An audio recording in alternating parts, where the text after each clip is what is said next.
Maurice Dantec, c'est vrai que dans vos livres, en fait, ce que vous essayez, c'est de comprendre le criminel. C'est notamment dans Les Racines du Mal, tout le premier chapitre, enfin toute la première partie, vous essayez de comprendre ce tueur en série, vous essayez d'entrer dans ses pensées les plus profondes.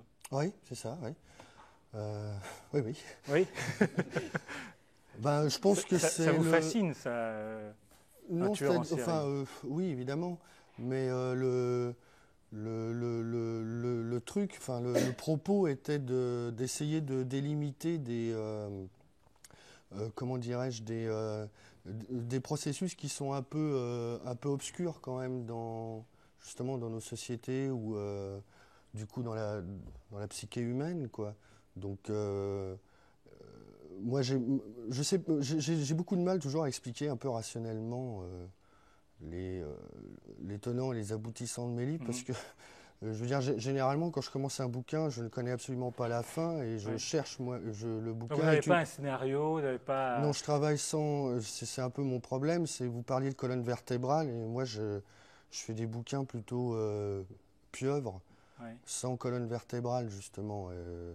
Ou plus exactement, c'est après, au fur et à mesure que j'essaye de remettre les morceaux en place.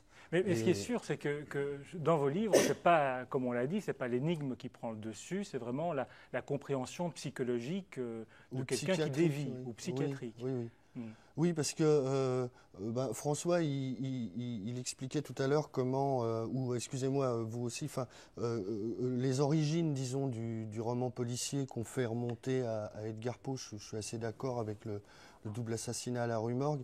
Il y a un truc qu'on oublie parfois de dire, enfin, ou qu'on oublie de se rappeler, c'est que même Poe aussi, il s'est inspiré, j'allais dire, de certains prédécesseurs. Moi, il me semble que dans la littérature du tout début du 19e siècle, dans ce qu'on a appelé le roman fantastique gothique, il y avait aussi des choses qu'on retrouve bizarrement dans le roman, disons, scientifique policier que Poe Poe, à mon avis, est arrivé à établir une synthèse entre le cerveau gauche et le cerveau droit, si Oui. vous voulez. D'un côté, ou Conan Doyle aussi, d'un côté, il y a l'aspect presque rationaliste, enfin rationnel, de l'enquête policière avec les indices, et ça c'était très nouveau à mon avis à l'époque. Puis il y a aussi tout le côté atmosphérique là, Mhm. dont tu parlais, et qui là vient à mon avis directement du roman gothique Oui. de la fin du 18e Oui. et du début du 19e. Qu'est-ce qu'on appelle roman gothique, Mark Litz? C'est tout le roman anglais du 17e, 18e qui effectivement se situe à la fois dans ces châteaux avec des revenants, etc. Ça, c'est un peu le côté pacotille, épouvantail de bazar, etc. Mais qui met en scène effectivement ces grandes questions de la mort et Voilà. des angoisses vraiment très existentielles Mhm. qu'on retrouve chez les romantiques allemands aussi. Oui, voilà. Un grand type qui est le moine de Lewis, qui est un très grand roman fondateur. Très grand roman fondateur. Le moine de Lewis, les romans d'Anne Radcliffe, d'Anne l'italien, Radcliffe, le secret du exactement. confessionnal, qui sont en fait des vrais ancêtres du roman policier. Parce que c'est vrai ce que dit Maurice, finalement, on l'a un peu rationalisé après le roman comment on l'appelait, frénétique, on disait le roman frénétique ou le roman gothique, mais il est redevenu un peu ce qu'il était à ces époques-là, justement, où finalement c'était le refuge, si on peut dire, de tous les écrivains qui ne voulaient pas faire du roman sur mesure, du roman pour dames, que ce soit pour les Anglais ou les Français. Les Anglais, d'ailleurs, ont été eux-mêmes influencés par les révolutionnaires. Oui. Mais les révolutionnaires, c'est-à-dire que curieusement, ce sont les idées révolutionnaires françaises qui ont donné envie à des romanciers anglais de faire une fiction qui était quand même libérée de tout un tas de contraintes très, très énervantes. Et ce roman gothique, qu'on appelle comme ça, faute de mieux, qui n'est pas tellement allemand d'ailleurs, qui est plutôt... qui est très anglais et un peu français aussi. Les Français, à l'époque, ont beaucoup copié les Anglais, justement. C'est peut-être ça le vrai ancêtre du roman policier moderne. Il faut pas oublier que Poe était aussi un grand auteur fantastique, plus connu comme fantastique que comme policier, sans doute, puisqu'il n'a fait que 3 nouvelles policières pratiquement, et qu'on voit bien que c'est un auteur qui essaie d'aller dans ses limites aussi, comme chez des auteurs de séries noires maintenant. C'est vraiment quelqu'un qui fait l'expérience des limites, comme on dit, qui essaie de se poser les grandes questions de la mort et d'une angoisse profonde.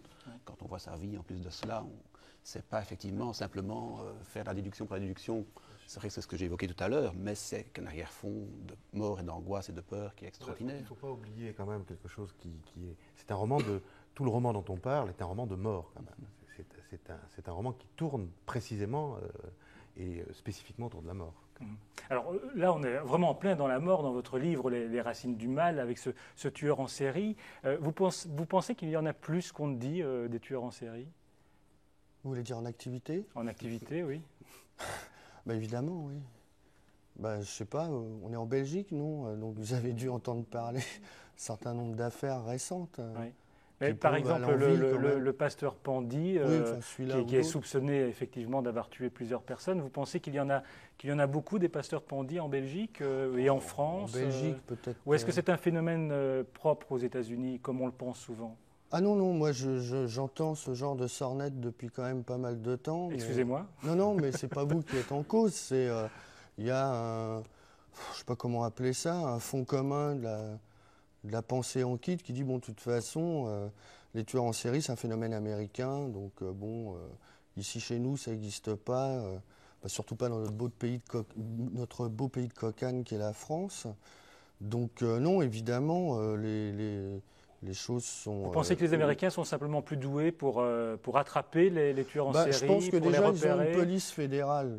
Vu qu'il n'y a pas d'État fédéral en Europe, ça m'étonnerait que du jour au lendemain, les flics savent faire puissent établir des connexions entre quelqu'un qui a tué 4 personnes en Allemagne de l'Est pendant les années 80, et puis 3 autres en Belgique, et une dizaine en France, et puis qui prend sa retraite sur la Costa del Sol en flinguant encore 2 ou 3. Donc... déjà, même le FBI, d'après ce que je sais, a mis des années avant de pouvoir mettre en place un programme efficace.